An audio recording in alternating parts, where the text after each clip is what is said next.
পূর্বের এপিসোডে আমরা জেনেছিলাম হযরত ওমর রাদিয়াল্লাহু তাআলা আনহুকে আল্লাহ তাআলা এত বড় গুনাহের মধ্যেই পরিবর্তন করে দিলেন। এইভাবে যে যখন ওমর রাদিয়াল্লাহু তাআলা আনহু দারে আরকামের দিকে রওনা হলেন, তো রাস্তায় তার প্রিয় বন্ধুর সাথে দেখা হয়, যিনি কিছু সময় পূর্বে লুকিয়ে মুসলমান হয়ে যান। কিন্তু তিনি হযরত ওমরকে বলেননি। তিনি হযরত ওমরকে দাঁড় করিয়ে জিজ্ঞাসা করলেন, কোথায় যাচ্ছ ওমর?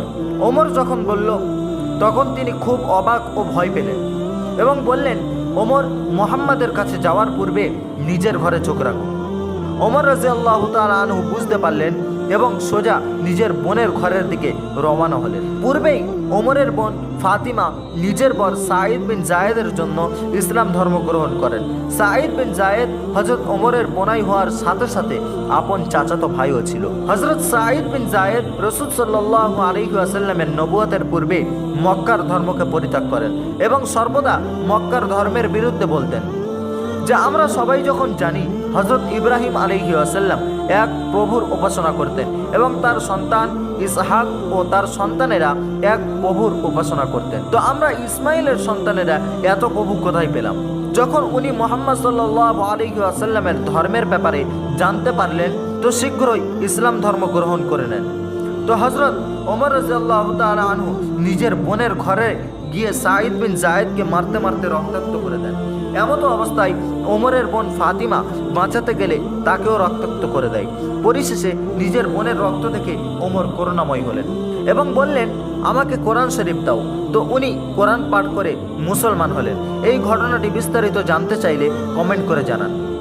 হযরত ওমর রাদিয়াল্লাহু তাআলা আনহু ইসলাম কবুলের পর দ্বিতীয়বার দারে আরকামের দিকে রওনা হলেন, কিন্তু এখনও কেউ জানেন না যে হযরত ওমর রাদিয়াল্লাহু তাআলা আনহু ইসলাম ধর্ম গ্রহণ করেছেন। কিন্তু যখন ওমরকে বাইরে তলোয়ার নিয়ে দাঁড়িয়ে থাকতে দেখলেন সাহাবীরা, তো খুবই আতঙ্কিত হলেন কেউ কেউ। কিন্তু হযরত হামজা রাদিয়াল্লাহু তাআলা আনহু বললেন, ওমরকে আসতে দাও, যদি মতলব ভালো হয় তো ভালো, নয়তো ওর তলোয়ার নিয়ে ওর গর্দান উড়িয়ে দেব। কিন্তু যখন ওমর রাদিয়াল্লাহু তাআলা আনহু ভিতরে প্রবেশ করলেন, তো হুজুর সাল্লাল্লাহু আলাইহি ওয়াসাল্লাম বললেন, ওমর, এখনো কি সত্যটা বোঝার সময় হয়নি? তখন ওমর রাদিয়াল্লাহু তাআলা আনহু রাসূল সাল্লাল্লাহু আলাইহি ওয়াসাল্লামের সামনে ইসলাম ধর্ম গ্রহণ করলেন। তো সবাই আল্লাহু আকবারের নারা লাগালেন। অ্যাকর্ডিং টু ম্যানি সোর্সেস, এটা নবুয়তের 6ম বছর ছিল। হযরত ওমরের বয়স তখন 36 কিংবা 37 বছর। ওই সময় মক্কায় মুসলমানদের সংখ্যা 50 জন হয়েছিল ওমরকে নিয়ে। তার মধ্যে 40 জন পুরুষ এবং মাত্র 10 জন মহিলা ছিলেন। হযরত ওমর রাদিয়াল্লাহু তাআলা আনহু ইসলাম গ্রহণের পর মুসলমানদের অবস্থা পরিবর্তন হতে লাগলো। এই জন্য যে এর পূর্বে যারা ইসলাম ধর্ম গ্রহণ করেছিলেন, সবাই প্রায় লুকিয়ে লুকিয়ে ইসলাম ধর্ম গ্রহণ করেছিলেন। হযরত ওমর রাদিয়াল্লাহু তাআলা আনহু ইসলাম ধর্ম গ্রহণের পর সর্বপ্রথম নিজ মামা আবু জেহেলের কাছে গেলেন এবং নিজের ইসলাম ধর্ম কবুলের কথা জানালেন। আবু জেহেল বলল, এটা কোনোভাবেই সম্ভব নয়। এই জন্য যে হযরত ওমরের জীবন মুসলমান হওয়ার পূর্বে খুবই ইসলাম বিরোধী ছিল। এরপর হযরত ওমর রাদিয়াল্লাহু তাআলা আনহু জামিল বিন মামুরের কাছে গেলেন এবং তাকেও নিজের ইসলাম কবুলের কথা বললেন। এই জন্য যে জামিল বিন মামুর মক্কার লাউড স্পিকার ছিল। এ এমন একটি ব্যক্তি ছিল যার পেটে কোনো কথা হজম হতো না। তো তখন সে এত বড় খবর পেয়ে মক্কার অলিতে গলিতে গিয়ে ঘোষণা করতে লাগলো, ওমর আমাদের ধর্ম ত্যাগ করেছে। হযরত ওমরের পূর্বে সবাই লুকিয়ে লুকিয়ে নামাজ পড়তো, কিন্তু ওমরের পর সবাই প্রকাশ্যে নামাজ পড়তে লাগলেন। ইভেন কাবার ভিতরে গিয়েও নামাজ পড়তে লাগলেন। এই সবের পর হযরত ওমর রাদিয়াল্লাহু তাআলা আনহু মুহাম্মদ সাল্লাল্লাহু আলাইহি ওয়াসাল্লাম এবং ইসলামের জন্য নিজেকে ওয়াকফ করে দেন এবং কিছু সময় পর নিজ পরিবার ও গোত্র ছেড়ে মুসলমানদের সাথে মদিনায় হিজরত করেন। মদিনায় হুজুর সাল্লাল্লাহু আলাইহি ওয়াসাল্লাম প্রত্যেক মুহাজির সাহাবী যাদের না ঘর ছিল না সম্পদ, তাদের একজন আনসার সাহাবীদের ঘরে সেটেল করলেন এবং তারা এমনভাবে সময়কে ভাগ করলো যে একদিন ওমর রাদিয়াল্লাহু তাআলা আনহু ব্যবসা সামলাবে ও অপরজন রসুলের খিদমতে হাজির হবেন। অপর দিন ঠিক এর বিপরীত। হিজরতের শুধুমাত্র 2 বছর পর বদর যুদ্ধে হযরত ওমর রাদিয়াল্লাহু তাআলা আনহু হযরত হামজা রাদিয়াল্লাহু তাআলা আনহুর লিডারশিপে যুদ্ধে যোগদান করেন। যুদ্ধ জেতার পর হযরত ওমর রাদিয়াল্লাহু তাআলা আনহুর রায় এটা ছিল যে আমরা কাউকে বন্দি রাখবো না, কিন্তু হযরত মুহাম্মদ সাল্লাল্লাহু আলাইহি ওয়াসাল্লাম ও হযরত আবু বকরের রায় এর বিপরীতটা ছিল। যার পরে কোরআনের একটি আয়াত নাজিল হয় যার মধ্যে ওমরের রায়কে প্রাধান্য দেওয়া হয়।